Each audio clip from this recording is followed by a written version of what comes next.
¿Qué pasó con lunes? Identidad se refiere a todas aquellas características propias de una persona o conjunto colectivo. Son las particularidades específicas que los identifican y distinguen. Así que gracias a dichos atributos o rasgos que lo presentan, los individuos y los grupos sociales se distinguen diferentes y únicos. ¿Cómo aprende el hombre a reconocer su propia identidad, valorarla y crecer gracias a ella? El proceso mediante el cual el individuo adquiere conciencia de sí mismo, de cómo se percibe ante los demás, es el proceso constitutivo de la personalidad. Desarrollarlo es indispensable, no solo para evolucionar, también para entender que la trascendencia del ser reside en que puede hacer en o para su futuro, lo mismo que en saber qué hará ahora con su presente, pues es esta personalidad lo que lo hace diferente, lo que lo conduce a actuar y a reaccionar de manera particular ante las circunstancias y hechos que se le presentan, cada vez que en ella se expresa la capacidad de pensar, de sentir y de comunicar. No hay dos personas iguales, porque no hay dos vidas iguales. Por mucho que alguien comparta semejanza con otros en su actuar, forma de pensar o características físicas, esto es, la identidad se conforma de experiencias, decisiones, condiciones sociales, estilo de vida, expectativas, sueños, dudas, entorno, entre otras cosas más. ¿Qué le pasó a Lunes? La historia se centra en 7 hermanas idénticas que fingen ser la misma persona, Karen Sidman, a fin de no ser detectadas por su gobierno autoritario que ha decretado ilegal tener más de un hijo debido a la sobrepoblación que han traído consigo varias consecuencias, incluida la casi extinción de los recursos naturales disponibles para sobrevivir, lo que directamente impacta con la calidad de vida a la que aspiran los ciudadanos. La historia comienza en el 2043, cuando Terry Sidman hacerse cargo de las 7 hijas de su hija, fallecida durante el parto. Decidido a cuidar de ellas sin sacrificar la vida de ninguna, toma las medidas necesarias para no ser descubiertos, ya sea adoptando en su departamento un escondite para todas en caso de una inspección inesperada, u organizando una rutina para que cada niña pueda dentro del departamento desarrollar su propia identidad, pero en el exterior aparentar la misma, la de Karen. Para el 2073, 30 años después, ante los ojos del mundo, Karen es una empleada de un banco. En secreto, las 7 hermanas mantienen la rutina planeada por Terrence y no solo salen de su departamento, escondite, el día que corresponde a su nombre. Lunes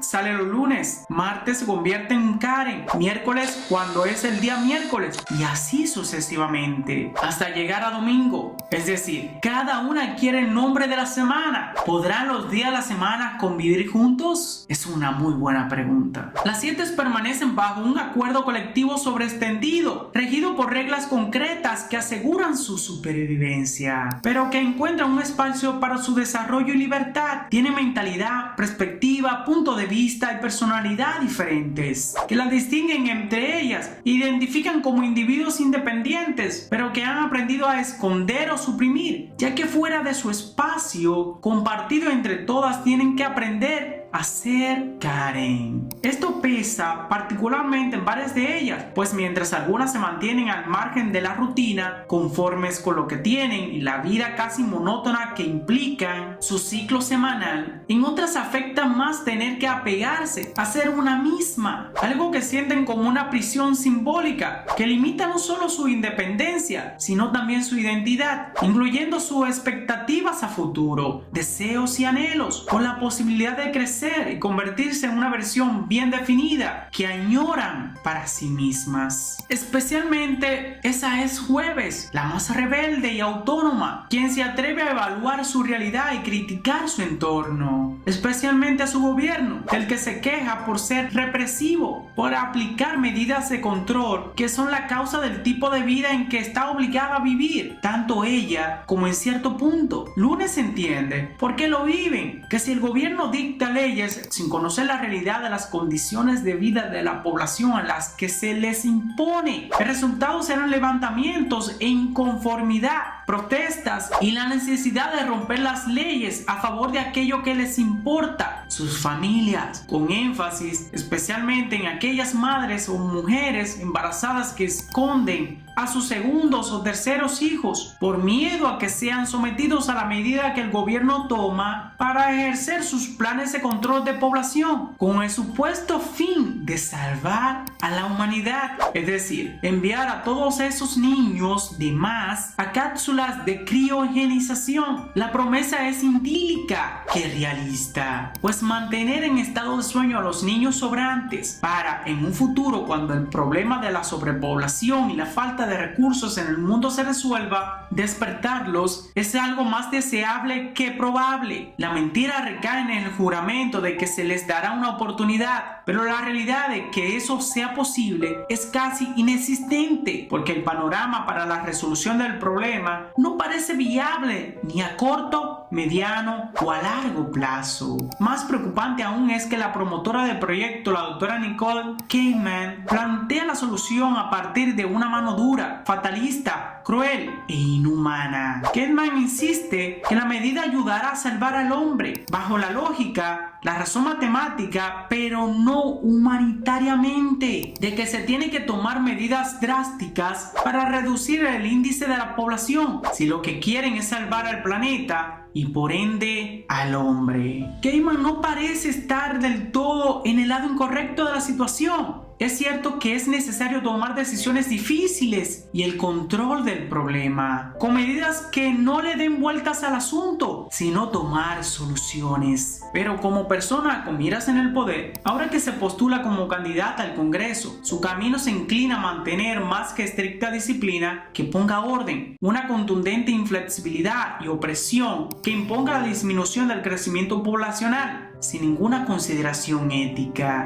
La opinión pública se divide todavía más cuando se pone en perspectiva que el hombre mismo ha sido el causante del problema, una vez que el aumento de nacimiento de gemelos, trillizos y embarazo de más niños simultáneos resulta de la experimentación transgénica en alimentos, que resuena directamente en la modificación de la evolución humana. La solución ahora alimenta el problema, expone Kamen, para recalcar el error y la culpa y usarlos como pretexto para asustar, intimidar y así mantener cautiva y oprimida con autoritarismo a la población, a la que le exige trabajar en conjunto para solucionar la perspectiva futuro, pero sin dejar realmente espacio para darse cuenta de las dimensiones del problema, sobre todo en aquellos a quienes la realidad no toca directamente a su puerta, la clase pudiente. Cada vez que aumenta más la mayoría de los embarazos clandestinos y familias con más de un hijo se ubican en los barrios pobres. Jueves es más consciente que la demás por la capacidad propia de ver y entender su contexto, algo que las otras no han adquirido, porque no ha habido algo que haya marcado un despertar importante en su forma de ver y analizar al mundo. Para Jueves, esta experiencia llegó de niña, cuando salió sin permiso. Se rompió un dedo y en consecuencia sus hermanas tuvieron que ser sometidas a la misma lesión para la uniformidad en las 7 de la personalidad pública. Karen. Así, Jueves no es solo más consciente, sino también más crítica de su entorno, realidad de vida, contexto social y papel o función en el mundo y en la dinámica entre ellas, porque ha vivido en carne propia la importancia de responsabilidad, consecuencias, decisiones y acciones. Domingo es demasiado pacífica para decir algo. Martes sigue a lo demás y evita el conflicto. Miércoles es leal, impulsiva y agresiva, pero vive solo en el mundo. Viernes es callada, inteligente, pero insegura. Sábado es superficial, despreocupada y se esconde tras las apariencias. Todas mantienen una vida tranquila y común, con sus propias opiniones, dudas, pasatiempos y habilidades que adaptan en su realidad, sin queja y con cierta sumisión, porque esa es la cotidianidad sin contratiempos que han vivido. No es que esto esté del todo mal, es que mientras la realidad del mundo no toque directa y significativamente su persona, mientras no hayan retos que superar y caídas de las cuales levantarse, no hay forma de que se construya una visión crítica típica de él. Eso es lo que pasa realmente con las personas actualmente. Mientras habitan en un mundo simplificado y que simplifica así su propia existencia. La excepción como jueves es lunes, alguien que parece llevar a la perfección la careta llamada Karen,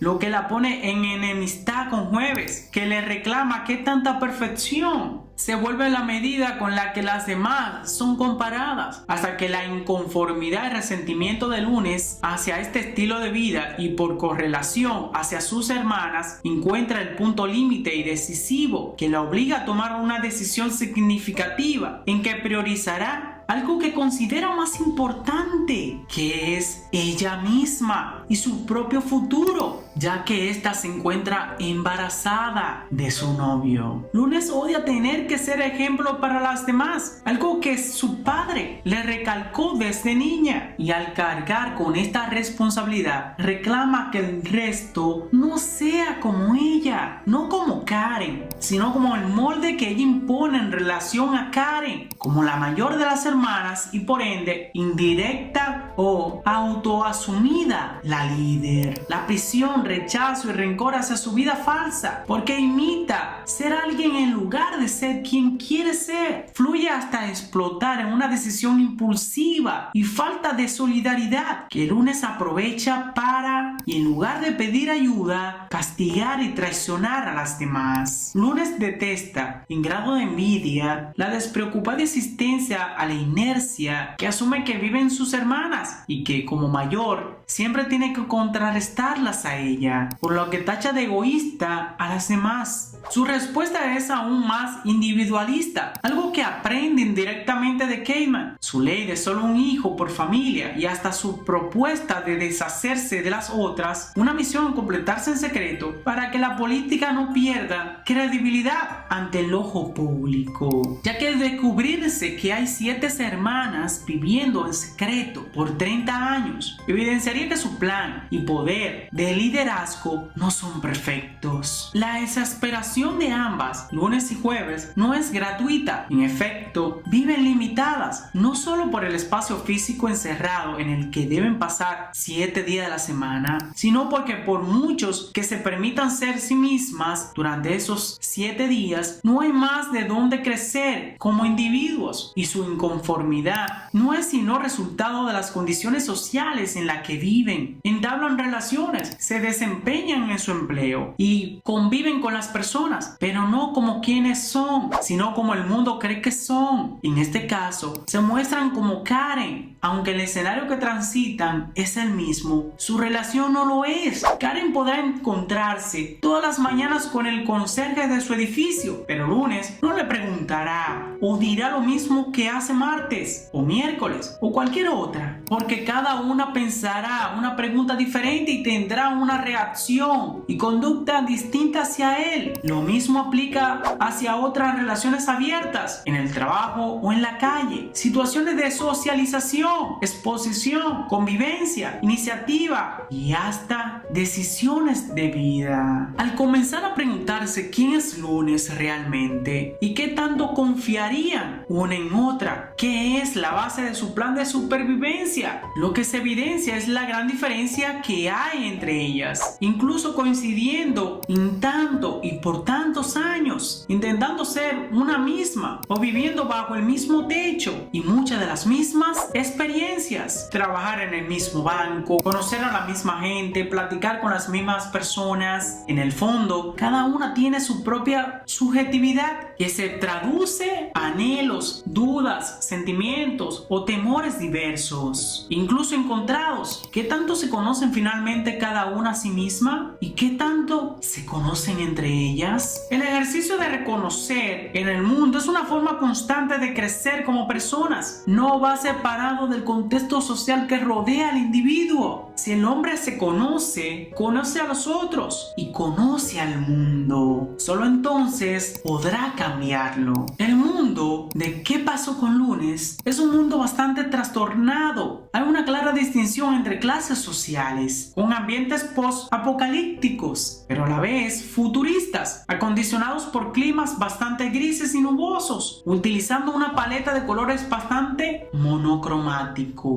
Lo que Kateman no cuenta es que termina por derrumbar su sistema de orden, o más bien de control, al enterarse de la realidad. Esto es, que las cámaras de criogenización son falsas, pues se trata de un hecho de cápsula de cremación. La ciudadanía mira horrorizada una verdad que ha dejado escapársele de las manos. Tiene tanta culpa Kateman, como la gente que la respalda, como las personas que no dicen nada y prefieren mantenerse en la ignorancia a partir de la lógica de que la ley pretende la búsqueda del bien común y que, sin que se den cuenta o asuman la responsabilidad de permitir que suceda, ha derivado a un régimen de absolutismo radical, vigilando el extremo y con contención y castigo, al grado que las libertades y derechos humanos se han perdido por completo. Espera, sé que es difícil de entender el final de esta trama, pero el mensaje es simbólico. Sí, es un mensaje simbólico por los globalistas. Me explico. Lunes murió, pero no murió sus ideales. La mayoría de las personas comunes no entienden esto. Los ideales son lo único que prevalecen en este mundo, ya que el cuerpo tiene un límite de tiempo. Esa idea de ir en contra del sistema y no hacer lo que ellos te dicen que debes hacer. Por ejemplo, ellos mandan a que tienes que consumir más alimentos procesados, posteriormente convertido en una cápsula, de modo que la naturaleza sea un privilegio para los muy ricos. ¿En qué me baso para decir este argumento? Es que te muestran una sala llena de niños al final. Son niños que hay que alimentar. Son niños que están ahí en un mundo caótico, apocalíptico y sin alimentos. ¿Quién va a alimentar a estos niños? Lunes luchó supuestamente para salir de un sistema, pero ¿realmente lo hizo? Es como el muy rico y la clase media, pobre o más o menos que tiene, ¿no? Estamos todos supuestamente juntos en este mundo, pero a la vez no. A la vez ellos están separados porque ellos son diferentes. Intentó romper no el sistema de lo globalista, que es lo que ellos te están diciendo. Ese sistema se va a quedar. El que ellos quieren seguir rompiendo es el sistema de lo que tienen menos recursos. Porque cuando tú quieres romper ese sistema, te convierte en un terrorista del mundo. Es decir, con ese final ellos te están diciendo, mira, no luches. Porque si luchas vas a crear otra realidad, otra situación mucho peor, más difícil y caótica. Y tú no tienes los recursos, tú no tienes el poder para sobreexponerte. Y eso te convierte en un terrorista del mundo. Válgase la redundancia. Yo estoy aquí. Yo te voy a decir qué debes de hacer. Te voy a programar. Que tú eres un egoísta y una mala persona si solo quieres vivir a tu manera. Porque como todos estamos conectados en este mundo, todos debemos de actuar a una misma melodía. Y no está mal en realidad vivir de esa manera. El problema es que este grupo solo quiere que vivan ciertos grupos de esa manera, de una manera limitada. Una incongruencia descomunal, porque si hay límites en este mundo, debe de existir para todos. En conclusión, vive tu vida, siéntela, no hagas el mal, porque en él no está la verdadera expresión de la vida. Sueña porque tienes todo el derecho de hacerlo. No hagas lo que los otros solo dicen que debes de hacer. Evalúa esas opiniones primero. Si consideras que son buenas, adóptala a tu sistema de vida. Sé único porque realmente lo eres. Ámate a ti mismo para que puedas amar a los demás y amar este mundo. Y así juntos podemos cuidar de nuestros recursos naturales.